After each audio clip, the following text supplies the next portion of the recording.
அனைவருக்கும் வணக்கம். இந்த எக்ஸாம்பிள் 2.26 எப்படி நம்ம சிம்பிளாக பண்ணுறது அப்படின்னு ஒரு ஷார்ட்கட் ஐடியா பார்ப்போம். அதுக்கு முன்னாடி பார்த்திங்கன்னா நம்ம இந்த விஷயங்கள்லாம் நம்மளுக்கு தெரிஞ்சுருக்கணும். என்னென்னு பார்த்தீங்கன்னா காஸ் ஆட் நம்பர் π/2ன்னு வந்தால் ஆன்சர் 0. சைன் ஃபோர்த்து டேபிள் சொல்லி ஒன்று கம்மியாக இருந்தால் π/2ன்னு வந்தால் -1. அதாவது சைன் 1 4 is 4. அப்போ 3 π/2னா -1. 2 4s are 8. அப்போ 7 π/2னா -1. 3 4s are 12. 11 π/2னா -1. சைன் ஃபோர்த்து டேபிள் சொல்லி ஒன்று அதிகமாச்சு π/2னா 1. அதான் 1 4 is 4. அப்போ 5 π/2னா 1. 2 4s are 8. 9 π/2னா 1. 3 4s are 12. அப்போ 13 π/2னா ஆன்சர் 1. அடுத்து பார்த்தீங்கன்னா காஸ் ஆட் π/4 இருந்தாலும் சைன் ஆட் π/4 ஆனாலும் நம்மளுக்கு ஆன்சர் 1/√2 இல்லை -1/√2 தான் கிடைக்கும்.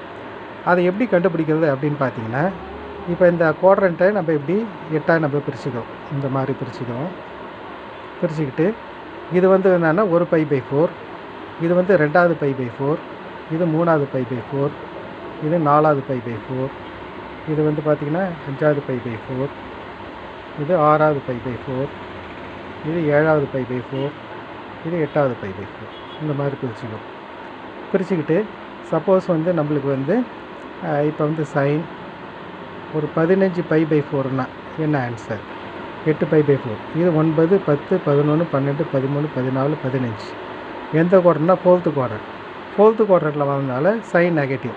அப்போ இதுக்கு ஆன்சர் -1/√2. இந்த மாதிரி நம்ம கண்டுபிடிக்கணும். அடுத்து சைனா -θ -sin θ, காசா -θ cos θ. இப்போ இந்த சம்முக்கு வருவோம். cos 9π/4 + I sin 9π/4.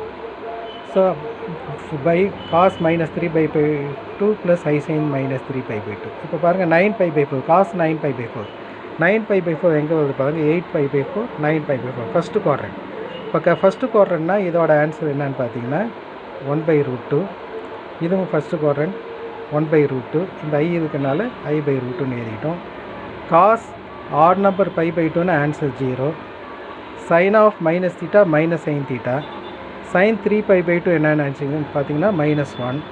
அப்போ -iயும் -1ம் +i நீங்கள் எழுதி வச்சுங்க. அப்போ பார்த்தீங்கன்னா 1/i என்னன்னு பார்த்தீங்கன்னா -i. -i உள்ள மல்டிபிள் பண்ணிங்கன்னா இது -iன்னு ஆகிடும். -i² ஆகி -i² 1/√2ன்னு எழுதிக்குவோம். -i/√2. ஸோ இந்த 2க்குள்ளே உள்ளே கொடுங்க 1/2√2 -i/2√2. ஸோ இப்போ பார்த்தீங்கன்னா அந்த சைனாக இருந்தாலும் காசாக இருந்தாலும் ஆட் நம்பர் π/4ன்னு வந்ததுன்னா வந்தால் நம்ம இதை யூஸ் பண்ணி நம்ம ஈஸியாக ஆன்சர் கண்டுபிடிக்கலாம். அதை பிரிக்கவே தேவையில்லை.